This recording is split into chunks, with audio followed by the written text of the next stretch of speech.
Hello everyone, welcome to Continental Aspire Soccer TV. I have a very interesting guest today.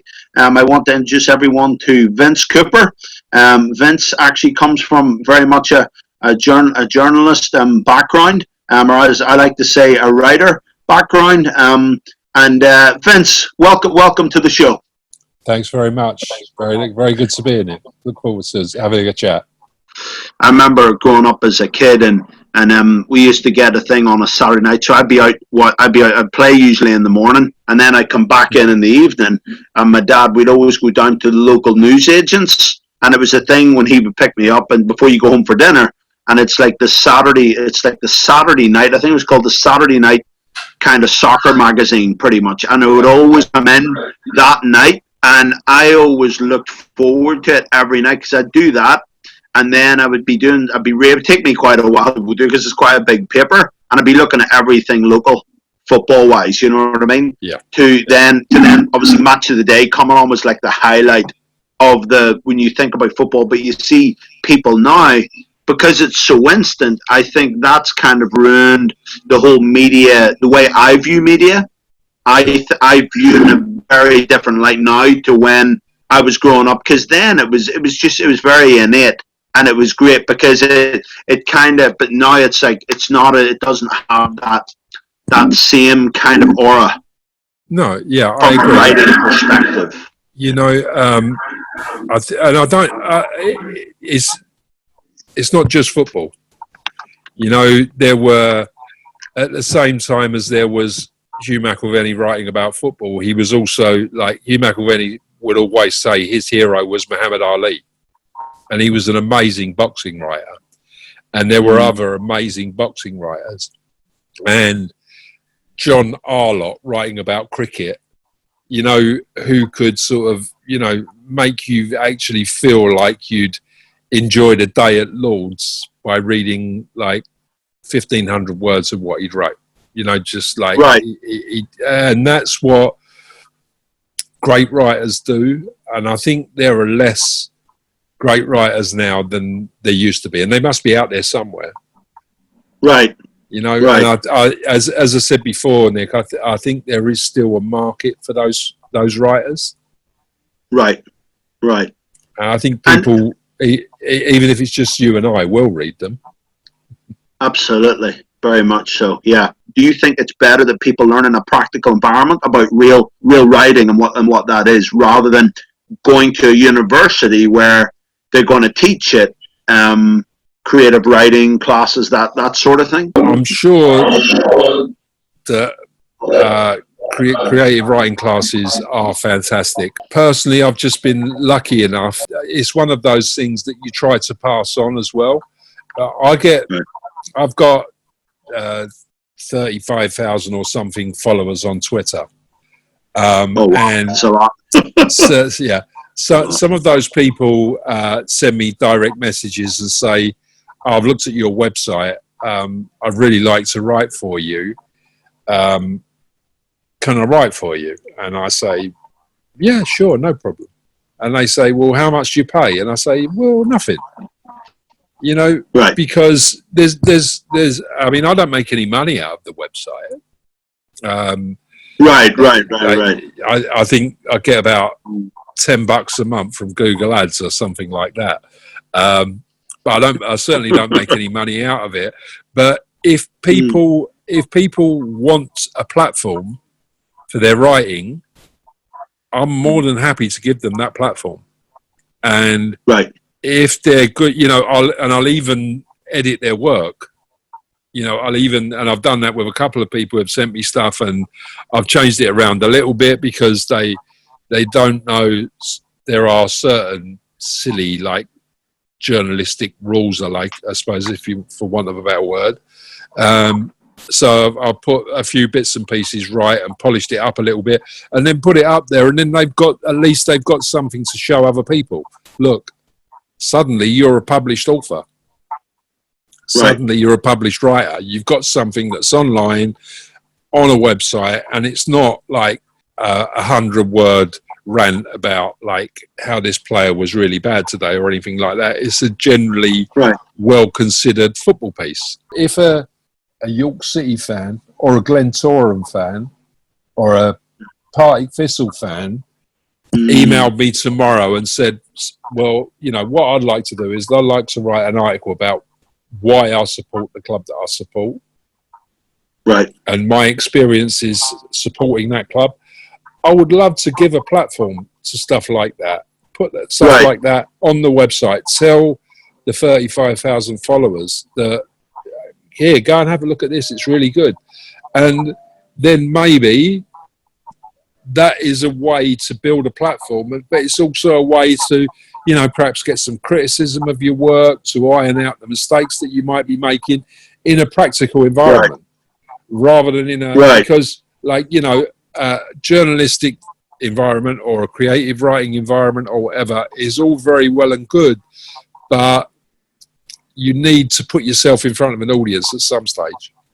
What would you say when you're looking at, I suppose, the new breed? Their attitude is, do they view it more as like a way to make money, or do they actually love it? What do you think it is? Speaking from the experience of 60 plus years, so it's a lot easier to speak with that experience. But you would hope that somewhere there is an end game where they want to be a writer, and maybe it's that they want to be a screenwriter, maybe it's that they want to write fiction, maybe it's that they want to, you know, like, have a voice in different areas. People like Jimmy McGovern, who wrote the really great production about Hillsborough, good Scouser guy, and he was also the guy who he started up Brookside and all that sort of. He's a great writer. I think he did Cracker as well with Robbie Coltrane. Yeah, that was very good. Yeah. And he's like, basically, he comes from a sports background, you know, but he's gone into those other things, and sports has given him the platform to go into those other things. Talking about Bruff earlier on, Bruff Scott will write sports books, but he can write books about virtually anything, and anything that he writes about, you would enjoy reading. And so it can be a platform for all sorts of different writing. Sure, I'm sure it could be a platform for people that want to go into writing advertising copy as well. But you know, that's a whole different direction. Do you think, in terms of when you look at a lot of these things, because I remember, it's funny, I met last year, I got to meet Stephen Evans. He did the Madness of King George, and basically he's doing a new thing on George Best, you know what I mean? And what have you, and the way that he's doing it and the way it's being written, you can tell it's been very, very well done. So I think football has a big influence. Just football as like a space is very, very good. Universities are kind of doing things in the way they're training the next breed. Do you think that's a good thing, or do you think the direction they're going, it's better for people to go into that and actually gain practical experience versus the theory part of, I suppose, journalism? I'm sure, you know, if you want to go to university, because at the end of university you'll end up with a BA or an MA, and you can use that in any walk of life that you go into later. I'm sure that journalism or creative writing would be a good course to take, and I'm sure that you'd learn a lot from it. But I also don't think that that's the only way, Nick, because you haven't got a degree, or because you didn't used to play professional football, should stop you from being a good football writer.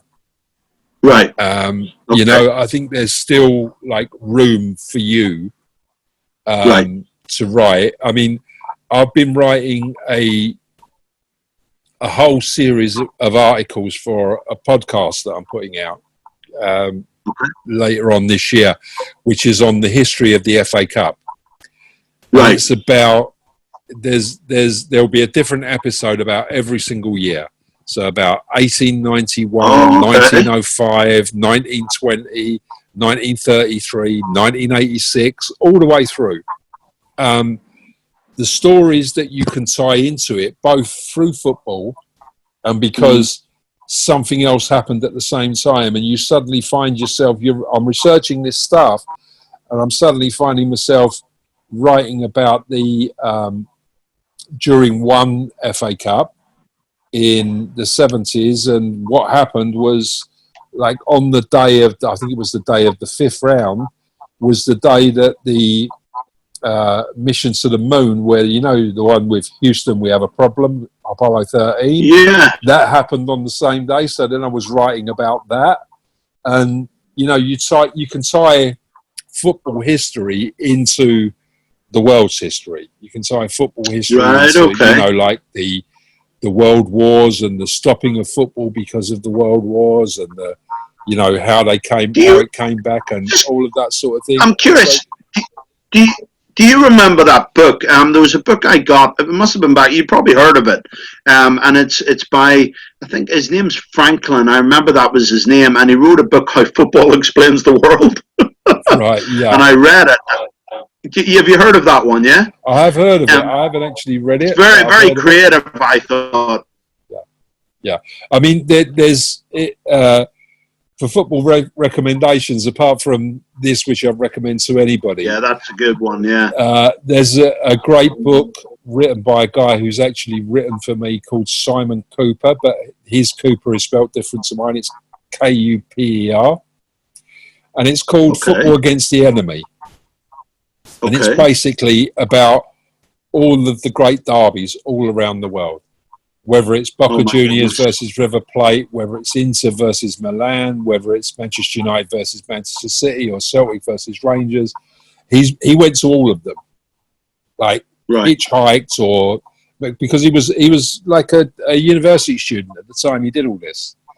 But it's an amazing book, and again, as you're saying about how football explains the world, right? These derby matches explain the countries. You know, the Galatasaray-Fenerbahce game in Turkey is as acrimonious a derby as you can find anywhere in the world. And you've got this derby that's not just between Galatasaray, very much the team of the middle classes, Fenerbahce are the working class team, but also Galatasaray play in Europe and Fenerbahce play in Asia, even though they're only a couple of miles apart, because obviously Istanbul straddles the Europe-Asia border. So they're actually sort of like two different continents playing each other in a league match. And, you know, the supporters, the passion, I remember going to a derby at the Fener game and getting there at 1 o'clock. The game started at 4, but I wanted to do some interviewing and that beforehand, and the ground was packed 3 hours before kickoff. You could not move inside the stadium, and they stood there for 3 hours singing, chanting, bouncing up and down, just thoroughly enjoying themselves and enjoying making like something out of that day, you know. And I think that's it's very, very, so, because when you're looking at it though, and you think about so whenever you look at like the interviewing process, and actually somebody starting out and saying, yeah, you know what, I want to definitely go into this space, do you find that people can actually think about going into this kind of arena where they've really got to love it, don't they? Because I suppose becoming a writer is what you make it. So there's much, so compared to when you started, what do you think there's a lot more to it now? Because it's much more about video than it is necessarily just the writing. Yeah, it's certainly a lot more competitive now. Everybody believes they're an expert. And a lot of people are. A lot of people know a lot about football. You know, so I'm not sort of decrying that, but everybody, you know, there are a lot of people that you can't sell anything to. So it's harder because you need to dig deeper. You need to find different stories. You need to put a slant on the story to make it your own story, because it's no good going to Wembley when you're allowed to go to Wembley again and sitting there and watching a cup final next to 50, 100 other journalists and you're all writing exactly the same thing. You have to make yours different to everybody else's. Right. And so when you're looking at it from the angle of where, because it's becoming so competitive right now. So when you were coming into it, what did it look like then? It was football journalism. When I first got involved in it, was very much a closed shop. If you weren't, you get your press ticket to the game and you go to the game. I remember going to Poland versus England in Katowice, and all of the English journalists, all of the guy from the Sun and the guy from the Mirror and the guy from the Times and the Telegraph and all that, were all huddled together in a little group. And I was actually there because one of the teams was playing Turkey soon afterwards. So I was writing about it from a Turkish, from a when they come to play Turkey point of view. But these guys were a real, physically they were a closed shop, and mentally they're very much a closed shop. Or they used to be then. It used to be, where's Brian? Oh, Brian couldn't make this one. He's got a problem at home, but don't worry, he'll be there for the game in Glasgow next month or something like that, But it was, if you weren't one of that group, you never got to ask the questions at the press conferences, because they were the ones that the Graham Taylors of this world or the Bobby Robsons of this world would be directed towards answering questions from, because that they're writing for the Daily Mirror or the Sun or the Independent. So it was difficult to be to break into that group. I'm not really sure, because I don't attend matches as a member of the press anymore. Okay. So I'm not really sure what it's like now compared to what it was like then. Yeah. But I would imagine that because of the immediacy of reporting now, it's very much like you're all on your own, and you're just because you're literally sending back reports to your magazine's website or your newspaper's website as the game's going on. Right. So you're talking about specific incidents that are actually happening in front of you as they're happening. So you don't get a chance to take a step back and look at the bigger picture that might be surrounding the game.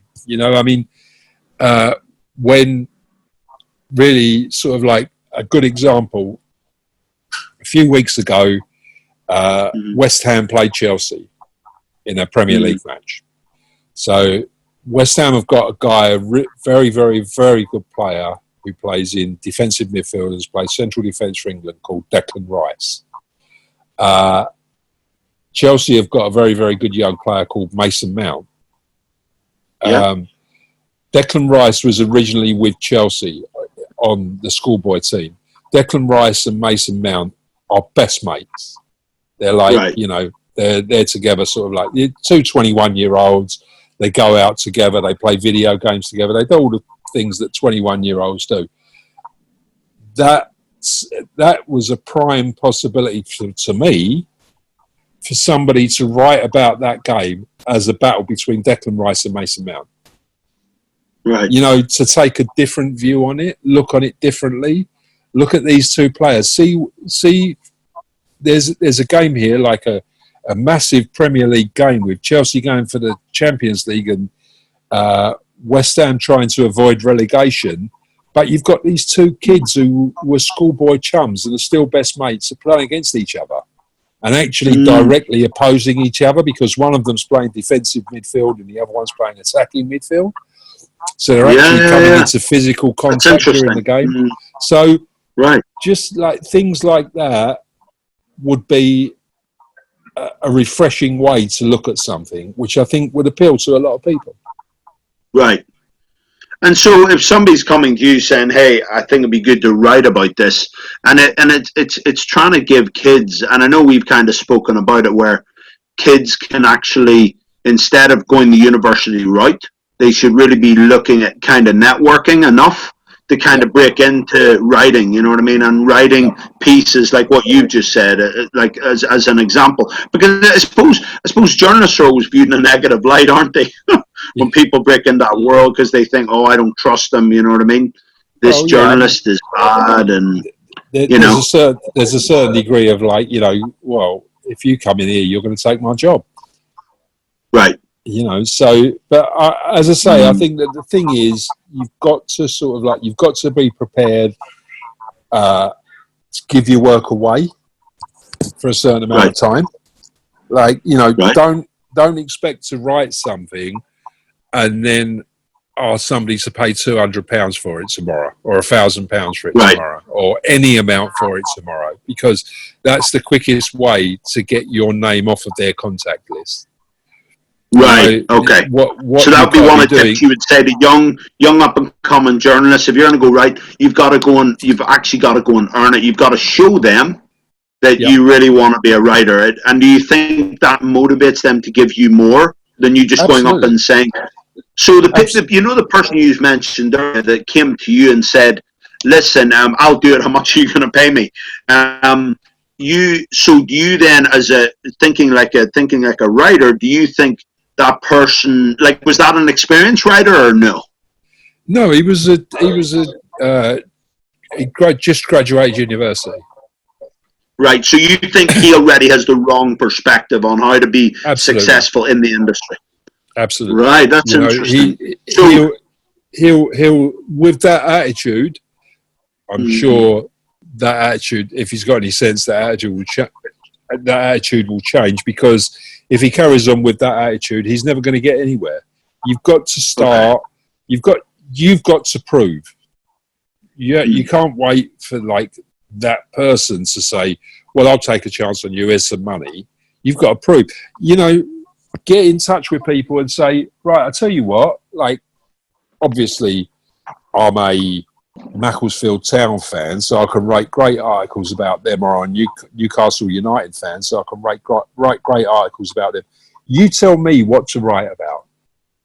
So right. you, as an editor, like if somebody comes to me and says to me, "Right, I want to write for your website because I want to get some experience, because I want to put a portfolio together. Give me a subject to write about." I'll give them 50.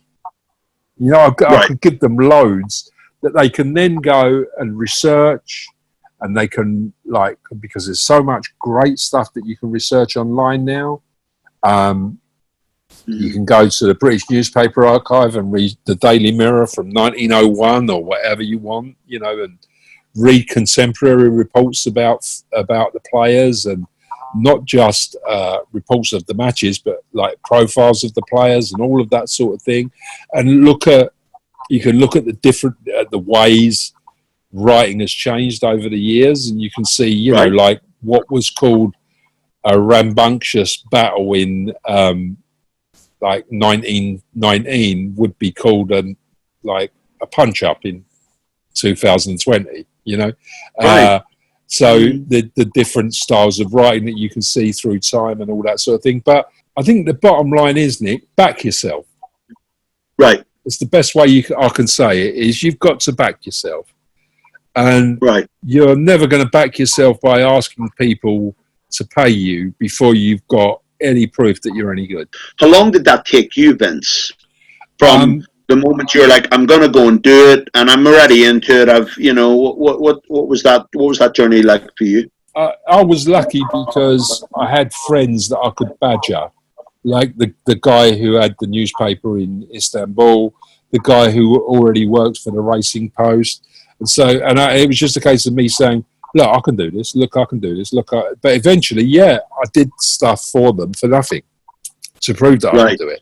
And it's not just a case of doing something for nothing and saving them money and not earning money. It's showing that you believe in yourself, Right. and showing Okay. that like